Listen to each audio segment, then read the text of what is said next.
கிருபையின் தேவன் கர்த்தராகிய இயேசுவின் நாமத்தில் அன்பானவர்களே, உங்களை வாழ்த்துகிறோம். தேவாதி தேவனுடைய கிருபை உங்களை மூடிக்கொள்வதாக. அவருடைய ஆவியானவர் உங்களுக்கு உயிர்த்தெழுதலை கட்டளிடுவாராக. அவருடைய அபிஷேகம் உங்களுக்கு ஜெயத்தை கொண்டு வருவதாக.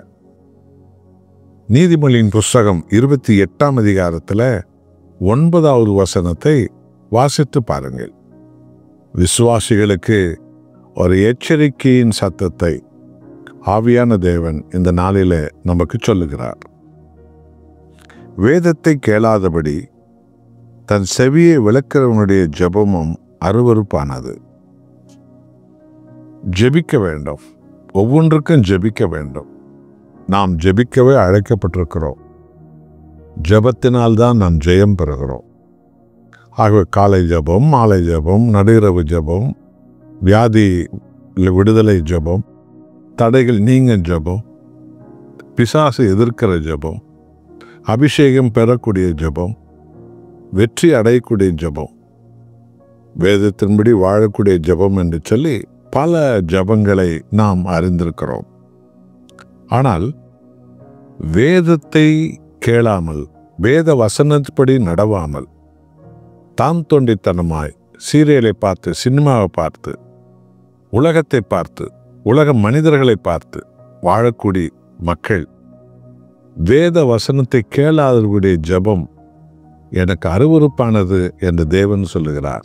இதை அறிந்திருக்கிறோமா? ஆகவே அன்பானவர்களே, எல்லா சூழ்நிலையிலும் நாம் ஜெபிக்க அழைக்கப்பட்டிருக்கிறோம். ஜெபந்தான் கிறிஸ்தவத்தின் ஒரு ஜீவநாடி.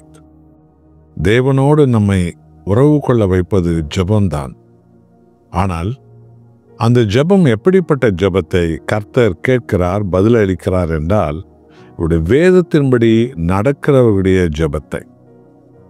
ஆகத்தான் பைபிள் சொன்னது, நீதிமான் செய்ய ஊக்கமான வேண்டுதல் மிக பலனுள்ளது. அநீதிக்காரர்களெல்லாம் கூட ஜெபம் பண்ணுகிறார்கள். அக்கிரமம் பண்றவங்க கூட ஜெபம் பண்றான். மந்திரவாதிகளெல்லாம் கூட ஜெபம் என்று ஏதோ ஒன்று பண்ணி கொண்டிருப்பார்கள்.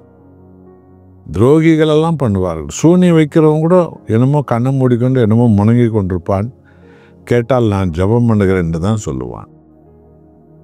இப்படிப்பட்ட ஜெபத்துக்கும் பரலோக தேவனை ஆராதிக்கிற ஜனங்களுடைய ஜெபத்துக்குள்ள வித்தியாசம் என்ன? வேதத்தின்படி நடக்கிற வாழ்க்கை தான்.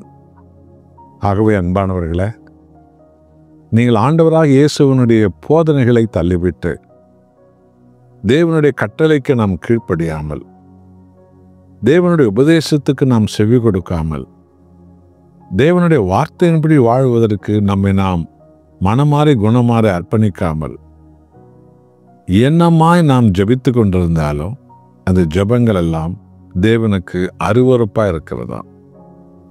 வெறுப்பு என்றால், நம்ம பக்கத்தில் ஒருத்தர் வாந்தி எடுப்பார் என்றால் நமக்கு அது வெறுப்பாக இருக்கும். அருவருப்பு என்றால் என்ன தெரியுமா? எடுத்த வாந்தி அவன் தின்னுகிறான் என்று வைத்துக் கொள்வோமே, இதை கேட்கும்போது உங்களுடைய உடம்பெல்லாம் சில்லரித்து போகும். அதான் அருவருப்பு.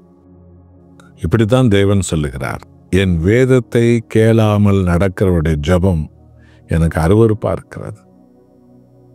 ஆகவே அன்பானவர்களே, இன்றைக்கு நம்மையே நாம் திருத்திக் கொள்வோம்.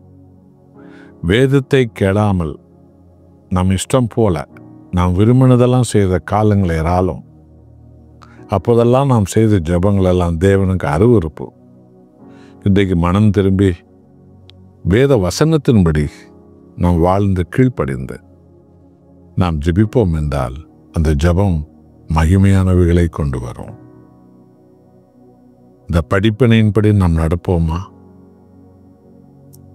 நாம் நம்மை அர்ப்பணித்து ஜெபிப்போம். அன்புள்ள ஆண்டவரே,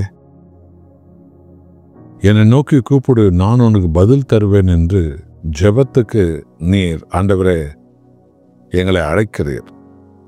ஜெபந்தான் தகப்பனே உம்மோடு உமது பிள்ளைகளை உறவு கொள்ள வைக்கிற ஒன்று. ஆனால் வேதத்தை கேளாமல், உம்முடைய வார்த்தையின்படி நடக்காமல், தான் தோண்டித்தனமாய் உலக வழிகளில் ஓடுகிறவருடைய ஜெபங்கள்லாம் அருவருப்பு என்று சொன்னீரே, உமக்கு கோடி நன்றி. இப்படி எங்களை நீர் எச்சரிக்கை செய்து உணர்த்துவிக்கிறதற்காக நன்றி சொல்லுகிறோம் தகப்பனே. என்னோடு ஜெபிக்கிறவர்கள் இதோ நிகழ்ச்சிகளை தினமும் கேட்கலாம், ஜெபிக்கவும் செய்யலாம். ஆனால் வேத வசனத்துக்கு கீழ்ப்படியாமல் இனி ஜெபிக்காதபடி முதலாவது வேதத்துக்கு கீழ்ப்படிய வேண்டும். பிறகுதான் ஜெபிக்க வேண்டும். அப்பொழுது கர்த்தர் அந்த ஜெபத்தை கேட்கிறீர் என்பதை எங்களுக்கு உணர்த்தியதற்காய் ஸ்தோத்திரம். இயேசு நாமத்தில் பிதாவே, ஆமென்.